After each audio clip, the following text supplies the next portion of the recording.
Basically, it's rules for D, but not for me. Bye. What's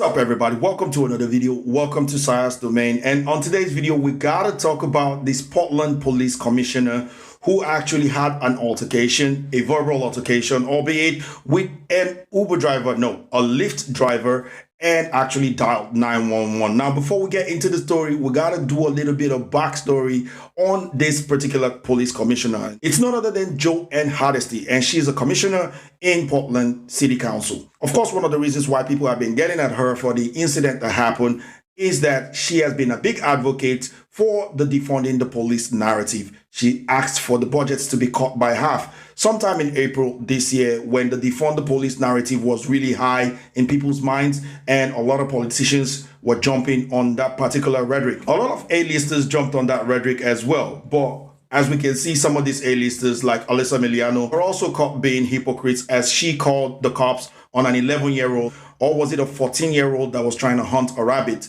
in and around a garden close to her building or her neighborhood, what have you. But she has been a strong advocate for defunding the police. So obviously, you can defund the police. There will be no access of the cops to everyday people, but you can have access to the cops because you're an elite. So basically, it's rules for D, but not for me. In any case, let's get down into this story with Jo Ann Hadesty and the Lyft driver. But before we do, I want to quickly urge you guys to help me out by hitting that like button, hit that subscribe button, ding that bell for notification, and share this video as it massively helps the channel. Now, without further ado, let's jump straight into the story. Now, Jo Ann Hadesty, according to reports, was picked up by a Lyft driver after she left a casino. I think she was pissed off. When she got in, she asked the Lyft driver to pull his window up, but the Lyft driver refused, saying that Lyft policies at this point in time, as a result of the bearbug virus or the C virus, or that virus that rhymes with mycoronavirus, was going on, and as a result, he could not lift it up. Lift it up. Now, for one of the people that comes from the liberal side that says trust the sciences, trust the sciences, trust the sciences. Sciences says that if you are in an enclosed environment, it is more likely to spread between people if the environment does not have cross ventilation. This is why Lyft, Uber, and the rest of the rideshare makes it a protocol that the windows must be down at least 1 inch. But she refused. She wasn't thinking about all this. She insisted, and when she became rude and a bit disrespectful to the driver, according to his account, he decided to pull over at a safety place. Following protocols, he pulled over at a fuel station and asked her to leave. She refused, and then she called the cops. She reported the whole situation, saying that the driver canceled her ride regardless of the fact that she had paid. The dispatch told her that there has been no crimes done. Mind you, one of the reasons why she asked for the police to be defunded was that she said that there were more cops and there was less crimes, and that the dispatch unit was always being called over no crime situation. That would be a waste of fun for the cops to always show up to a situation where there wasn't any real crime happening. Now, bear that in mind, that that's one of the reasons why she asked for the police to be defunded, so that they are not wasting funds over no crime situation. However, she's just called the cops and they've just told her that the situation she's in, there had been no crime committed, because it is the right of the Lyft driver to actually cancel if he likes. It's one of the things that you sign up for when you're signing up for a Lyft, Uber, Ola, Didi, or what have you. You have to read the policies and the procedures. You have to read the guidelines. You have to read the rules, that you're getting into a stranger's car, and that stranger, it's his property. He can decide to switch on and off his app whenever he likes. So it was clear that the driver was on his right and she was on the wrong. Still, she asked the force to send out cops. So on the other side, she was asking the driver that the driver needed to rebook another one, and she told the cops that they needed to make the driver book another trip for her. Dispatch officer said that they can't do that because it's his right, and that she's the only one that can book another ride. Anyways, when the cops showed up, according to her own account, she said she needed to be proactive and think about her safety. That as a single woman, as a black or brown woman in America, it is unsafe for her if the cops were called on her. In other words, maybe she was implying that if the cops were called on her, automatically, if they see that she's a black or brown woman, they're just going to come out guns blazing. I have no idea, but What exactly does she mean by that, and why was she pulling the race card? I think it's a jab at the police officers that they're more inconsiderate or they're more biased when it comes to black people. But anyway, she called the police officers. Now, what's strange to me is the fact that if you're saying if police shows up to the scene, it is risky for you, why are you calling the police officers? Also, if you're saying people are calling cops over frivolous activities, and this is one of the reasons why you want them to defund the police, why exactly are you calling the cops over a frivolous incident such as this one? So the hypocrisy is huge, and this is why people are getting at her. But one of the key things why I made this video is I want to talk about this defunding the police once again and the repercussions of it, and actually what I think the police need. So basically the repercussions of defunding the police are, one, when you defund the police, a lot of police officers are going to lose their job because they will be fired. And this is exactly what she wanted. She wants less cops on the road because she thinks that there are less crimes happening in Portland. But when you check out the statistics, right now, the average crime rate in America is about 4%, and Portland is on 5.27%, according to statistics. So there's more crime in Portland, Oregon than most of the rest of America. But yet, that doesn't stop her from advocating for defunding the police. Also, 4 days after this incident, went on record to say that the police department in Portland, Oregon needed to be defunded by $18 million. You reckon it's because of the incident that happened 4 days before? Now she's making decisions based on personal opinions and not really based on the safety of the people.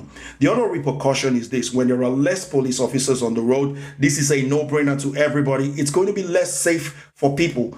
Lately, there have been pollings about this defund the police, and the people themselves do not want it. I think I saw a poll that said that 74% of people that were asked in Portland, Oregon, if they wanted the police defunded, 74% of people said no, that they don't want the police defunded. That's majority. So why are these politicians still advocating for this defund the police narrative? For me, I would advocate for more funding for the police officers because they need training. They need a different approach to different situations. I'll tell you why. When I was in the UK, at the end of my first semesters of my studies, me and my friends, a couple of my buddies, we went home and we were partying, just a little bit of mini party to celebrate the end of the semester after our last paper. And we were making quite a bit of noise. And what happened was that the neighbors called the cops. Now, not 2 cops showed up, but 6 cops showed up. What is the reason for this? In my own training as a safety door supervisor when I was in England, they taught us why a lot of cops show up. It's because there's safety in numbers. Also, as security guards, they do the same thing in England. When there's a situation, you don't get 2 security guards coming to try to bungle people up. You get about 8, 10. This is safety in numbers, not just for the door supervisors, not just for the cops, but for the assailants themselves or the person that they're trying to de-escalate the situation from. Safety in numbers. In order for this to happen, you need more funding. Now take a look at this particular video right here. Check out how cops in England are actually de-escalating a situation with a guy who was holding or wielding something that looks like a machete. The first responders to the scene were about 6 cops. They weren't armed with guns. I think they were armed with tasers and baton, as in England, nobody carries guns, and they have a strict gun law in England. They don't sell guns, so that's a different scenario from the US. But what I'm trying to say right now is that in the US, there have been situations like the one we saw lately, Wallace Jr., I can't remember his full name at the moment, but the situation was that he was wielding a knife and he was charging at 2 officers and they shot him, right? In America, that would be by the law, of course, because he's wielding a deadly weapon. Now, in order for you to change that, instead of defunding the police, having less of them on the streets being scared, why not put more funding into the police and get more police officers on the road so that when situations like this that do not really necessarily need deadly forces happen, they can be able to tackle it? Police would need more batons, they would need shields, they would need body armors to protect them from knife stabbings and what have you. Not social workers trying to de-escalate that situation, because the social workers themselves might end up seriously harmed or maybe get bodily harms that are fatal. But in any case, everybody knows this. If a simple guy like myself can understand that police need more funding, how much more so these politicians? But it begs the question, why exactly are they calling for this defund the police narrative? You tell me, because seriously, it beats me, other than the fact that maybe they want to discredit the federal government or discredit the system, which is what some factions of people are pushing for. But still, the people that are in charge of certain cities in America are still pushing for this defunding the police narrative, regardless of the fact that records are showing that cities where these things are happening, crimes are increasing and more people are dying instead of those ending up in police fatalities. So I'm really curious, if you're one of those people who's protesting for this, let me know why you want the police defunded and tell me the advantages of defunding the police. So now I'm going to leave the floor to you to let me know in that comment section below. I want to thank you guys for watching this video. If you did enjoy the video, please hit that like button, hit that subscribe button, ding that bell for notification. And if you really enjoyed it and you want to help me out, please share this video as well. Thank you guys for watching. Thank you for checking me out and all the help and all that good stuff. Now from me, till we talk again, peace and Sire's out. Catch you on the next one.